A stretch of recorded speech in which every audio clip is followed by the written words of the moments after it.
મિત્રો, આજે નવી વર્ધિત પેન્શન યોજના એના પર વધુ એક વિડિયો પ્રકરણ 4 ને લગતો. આપ સુવિદિત છો કે 15/3/2024ના નાણાં વિભાગના નોટિફિકેશનથી નવી વર્ધિત પેન્શનના નિયમો બહાર પાડવામાં આવ્યા. એમાં ટોટલ 14 પ્રકરણ છે અને 66 નિયમો છે. એ પૈકી આપણે તબક્કાવાર એક પ્રકરણની ચર્ચા કરી રહ્યા છીએ. અગાઉ મેં 3 પ્રકરણના 3 વિડીયો મૂક્યા છે જે આપ લોકોએ જોયા હશે. આજે પ્રકરણ 4, જેમાં રૂલ 13 અને 14નો સમાવેશ થાય છે, તેની ચર્ચા કરીએ. પ્રકરણ 4ની ચર્ચા કરીએ તે પહેલા એક સૂચન છે કે આ વિડીયો આપને નિયમોની સરળતાથી જાણકારી મળી રહે તે હેતુથી તૈયાર કર્યો છે. તેમ છતાં જરૂર જણાય તો ઓરિજિનલ નિયમ ઠરાવ જોવા વિનંતી છે. મેં શક્ય એટલી કાળજી લીધી છે અને નિયમ ઠરાવ મુજબ જ ચર્ચા કરી રહ્યા છે, પણ તેમ છતાં કોઈ પણ નિર્ણય લેતા પહેલા ઓરિજિનલ ઓથોરિટી જોઈ લેવી હિતાવહ રહેશે. હવે આપણે નિયમ 13 અને નિયમ 14 પ્રકરણ 4, જેમાં નોમિનેશન માટેની ચર્ચા કરી છે, એ સમજીએ. નિયમ 13 નિયુક્તિ. સરકારી કર્મચારીનું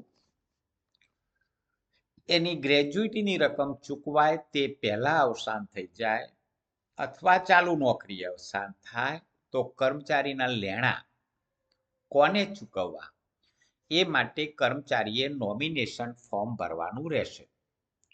મિત્રો, કોઈ પણ વ્યક્તિનું અવસાન ક્યારે થશે એ નક્કી નથી. તો જ્યારે પણ આપણે એનપીએસના સભ્ય બનવા ફોર્મ ભરીએ અથવા એનપીએસના સભ્ય બનીને પીપીએન પીઆરએન નંબર મેળવી લીધો હોય કે તરત જ નોમિનેશન ભરી દેવાનું રહેશે. કદાચ કોઈનું અકાળે અવસાન થાય તો કુટુંબના સભ્યોને રકમ મેળવવામાં તકલીફ ન પડે. આ નોમિનેશન ભરવા માટેની શું કાર્ય પદ્ધતિ છે, કોની તરફેણમાં ભરી શકાય, એની ચર્ચા નિયમ 13 અને 14માં કરી છે. કર્મચારીની નિયમિત નિમણૂક થયા બાદ, એટલે ફિક્સ પેના કર્મચારી હોય તો એની નિયમિત નિમણૂક થાય, ફિક્સ પેમાં ન હોય ને સીધી ભરતીથી નિમાયા હોય તો એ નિયમિત નિમણૂક પામેલા જ ગણાશે. તો કુટુંબના સભ્યોને વારસદાર તરીકે નોમિનેશન માટે અનુસરવામાં આવતી પ્રક્રિયામાં ફોર્મ નંબર 1, જેને આપણે S1 ફોર્મ તરીકે પણ ઓળખીએ છીએ, અથવા ઓથોરિટી દ્વારા વખતો વખત કોઈ નવું ફોર્મ નક્કી કરવામાં આવે તો તે વિગતો ભરી સેન્ટ્રલ રેકોર્ડ કીપિંગ એજન્સીને મોકલવામાં આવશે, જેને આપણે ટૂંકમાં CRA કહીએ છીએ. સેન્ટ્રલ રેકોર્ડ કીપિંગ એજન્સીને ફોર્મ નંબર 1 ભરી અને મોકલવાનું છે. કર્મચારીને સમયાંતરે ચૂકવવા પાત્ર લેણાની ચૂકવણી માટે અનુક્રમે પરમેનન્ટ પેન્શન એકાઉન્ટ નંબર અને પરમેનન્ટ રિટાયરમેન્ટ એકાઉન્ટ નંબર મેળવવાના રહેશે. નોમિનેશન માટે કુટુંબના સભ્યોને 2 જૂથમાં વહેંચવામાં આવ્યા છે, જૂથ 1 અને જૂથ 2. કર્મચારીએ જૂથ 1ના સભ્યની તરફેણમાં જ નોમિનેશન કરવાનું છે. જૂથ 1ના સભ્ય ઉપલબ્ધ ના હોય ત્યારે જ જૂથ 2ના સભ્યની તરફેણમાં નોમિનેશન થઈ શકશે. જૂથ 1માં કયા કયા સભ્યો છે? તો પતિ પત્ની, અપરિણિત પુત્ર, પરિણિત પુત્ર, અપરિણિત પુત્રી, પરિણિત પુત્રી, અગાઉ અવસાન પામેલા પુત્રના બાળકો, વિધવા પુત્રી અને અગાઉ અવસાન પામેલા પુત્રની વિધવા. આ 7 વ્યક્તિ પૈકી કોઈ પણ વ્યક્તિનું કર્મચારી નોમિનેશન કરી શકશે. એક કરતા વધારે વ્યક્તિનું પણ કરી શકે તો ચૂકવવા પાત્ર હિસ્સો બતાવવાનો રહેશે. વૈકલ્પિક નોમિનેશન કોણ કરી શકે કે કર્મચારી, પહેલા જ નોમિનીનું અવસાન થાય તો કોને આપવા, તો એની પણ વ્યવસ્થા છે. પુત્ર પુત્રીમાં ઔરસ પુત્ર પુત્રી, ઔરસ એટલે કે પોતાના, અથવા કર્મચારીએ કાયદેસર રીતે કોઈ લીગલ એડોપ્શન કર્યું હોય, કોઈ બાળકને દત્તક લીધું હોય, તો દત્તક લીધેલ પુત્ર પુત્રી પણ પોતાના પુત્ર પુત્રી તરીકે ગણાશે અને એના નામનું પણ નોમિનેશન થઈ શકશે. જો મિત્રો આ 7 સભ્યો પૈકી એક પણ સભ્ય નથી, એટલે કે કર્મચારીએ લગ્ન જ કર્યા નથી, તો પતિ પત્ની કે બાળકો હોવાનો પ્રશ્ન નથી, તો જૂથ 2 ના સભ્યની તરફેણમાં નોમિનેશન કરી શકાશે. જ્યાં સુધી જૂથ 1 ના સભ્ય હોય ત્યાં સુધી જૂથ 2 ના સભ્યની તરફેણમાં નોમિનેશન કરી શકાશે નહીં.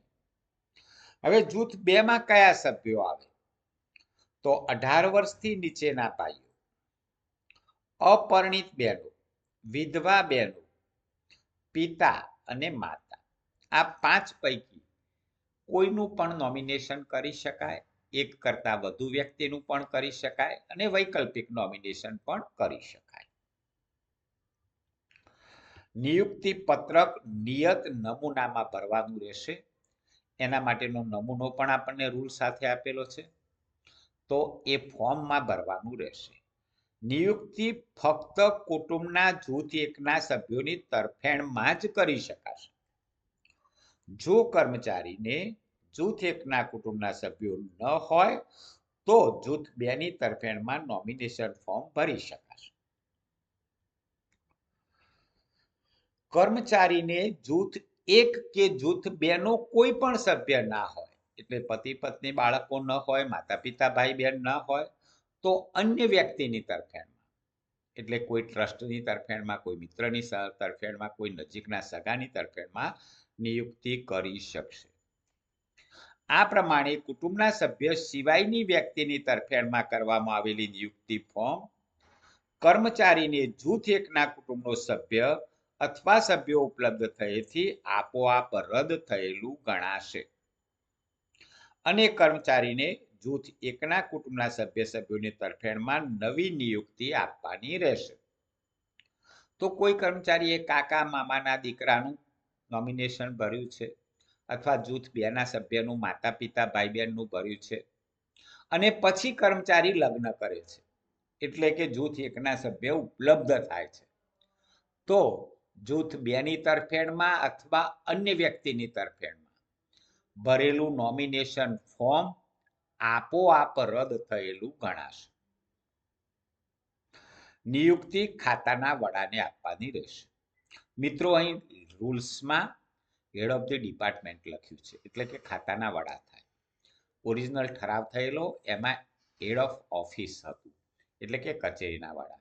સામાન્ય રીતે નોમિનેશન ફોર્મ કચેરીના વડા પાસે જ રહેશે, પણ અહીં રૂલમાં જોગવાઈ કરી છે તો ખાતાના વડાને આપવાનું રહેશે અને કર્મચારીએ નોમિનેશન ફોર્મ આપ્યું છે એ અંગેની પહોંચ મેળવીને પોતાની પાસે રાખવાની રહેશે. કર્મચારી કોઈ પણ સમયે અગાઉ કરવામાં આવેલી નિયુક્તિ રદ કરીને નવી નિયુક્તિ આ ઠરાવની શરતોને આધીન કરી શકશે અને નવી નિયુક્તિ તેમના ખાતાને વડાને મળ્યા તારીખથી અમલમાં આવશે. તો કર્મચારી હયાત હોય ત્યાં સુધી નોકરી દરમિયાન ગમે તેટલી વખત નોમિનેશન બદલી શકે છે. નવું નોમિનેશન એ ખાતાના વડાને આપે એટલે જૂનું નોમિનેશન આપોઆપ રદ થયેલું ગણાશે. નિવૃત્તિ સમયે પણ કર્મચારી નવેસરથી નિવૃત્તિ આપી શકશે. એને નોકરીમાં દાખલ થતા નોમિનેશન ફોર્મ ભરેલું છે, કચેરીમાં કદાચ મળતું નથી અથવા મળે છે પણ કર્મચારી હવે નોમિનેશનમાં સભ્યો બદલવા માંગે છે, તો નિવૃત્તિ વખતે પણ એ કચેરીમાં નવું નિયુક્તિ ફોર્મ આપી શકશે અને નવું નિયુક્તિ ફોર્મ આપે એટલે અગાઉ ભરેલું જૂનું નિયુક્તિ ફોર્મ આપોઆપ રદ થયેલું ગણાશે. સગીરના કિસ્સામાં સગીરના વાલીની વિગતો ફોર્મ 1માં દર્શાવવાની રહેશે અને આવા કિસ્સામાં સગીર પુખ્ત વયે પહોંચતા વાલીની નિયુક્તિ આપોઆપ રદ ગણવામાં આવશે. કોઈ સગીરની તરફેણમાં નોમિનેશન કર્યું છે તો એના ગાર્ડિયન કોણ હશે એ ભરવાનું છે. એની દેખભાળ રાખનાર કોણ, જેને આપણે વાલી તરીકે ઓળખીએ છીએ. અને જ્યારે સગીર પુખ્ત વયના થાય છે એટલે કે 18 વર્ષ પૂર્ણ કરે છે એટલે આપોઆપ એના ગાર્ડિયન રદ થશે. નવી નિયુક્તિ કરવાથી અગાઉ આપેલી નિયુક્તિઓ આપોઆપ રદ થયેલી ગણાશે. કર્મચારી વખતો વખત કરેલી નિયુક્તિ તેની સેવા પોથીમાં ચોંટાડવામાં આવશે. તો નિયુક્તિ ફોર્મની કોપી એની સર્વિસ બુકમાં પેસ્ટ કરવાની છે, જેથી કાયમ માટે જળવાઈ રહે. નિયમ 14, નોમિનેશન ન હોય ત્યારે કર્મચારીની લેણી રકમ ચૂકવવામાં આવે. નિયુક્તિ ભરી જ નથી ને કર્મચારીનું અવસાન થઈ જાય છે તો પૈસા કોને આપવા? તો સરકારી કર્મચારી ચાલુ નોકરી અવસાન પામે અથવા નિવૃત્તિ પછી પણ કર્મચારીના લેણા ચૂકવાય તે પહેલા એ અવસાન પામે ત્યારે જો નોમિનેશન ન હોય અથવા નોમિની હયાત ન હોય તો જે વ્યક્તિની તરફેણમાં સક્ષમ સત્તાધિકારી દ્વારા કાયદેસર રીતે વારસદારનું પ્રમાણપત્ર આપવામાં આવે, એટલે કોર્ટ દ્વારા લીગલી જેને વારસદાર જાહેર કરવામાં આવે, વારસદારનું પ્રમાણપત્ર આપવામાં આવે, એ વ્યક્તિને કર્મચારીની ચડત રકમ ચૂકવવામાં આવશે. તો મિત્રો, આટલી જોગવાઈઓ નોમિનેશન બાબતે નિયમ 13 અને 14માં કરી છે. હવે પછી આપણે પ્રકરણ 5ની ચર્ચા કરશું.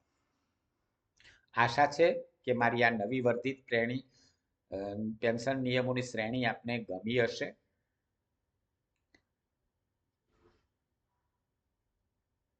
આપ જો યુટ્યુબ ચેનલના સબસ્ક્રાઈબર હો તો તમને આ ચેનલ જોવા મળશે. ન હો તો આપ સબસ્ક્રાઇબ થઈ શકો છો, એનો કોઈ ચાર્જ હોતો નથી.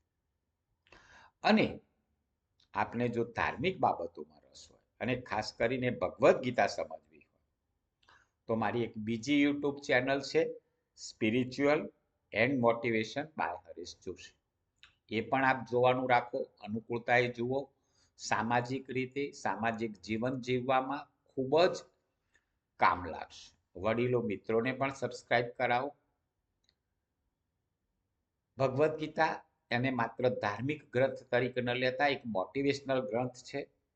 જીવન જીવવાની કળા આપણને શ્રી કૃષ્ણ ભગવાન દ્વારા અર્જુનના માધ્યમથી જાણવા મળે છે. આપને ફરી એક જણાવવાનું કે ગુજરાત મુલકી સેવા રજા નિયમોની મેં એક બુક પ્રસિદ્ધ કરી છે.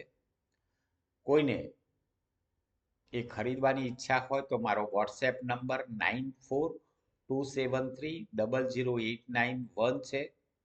એમાં મેસેજ કરશો તો એ બુક ક્યાંથી ઉપલબ્ધ થશે એની વિગતો પણ હું આપને વોટ્સએપ દ્વારા જણાવીશ. આભાર.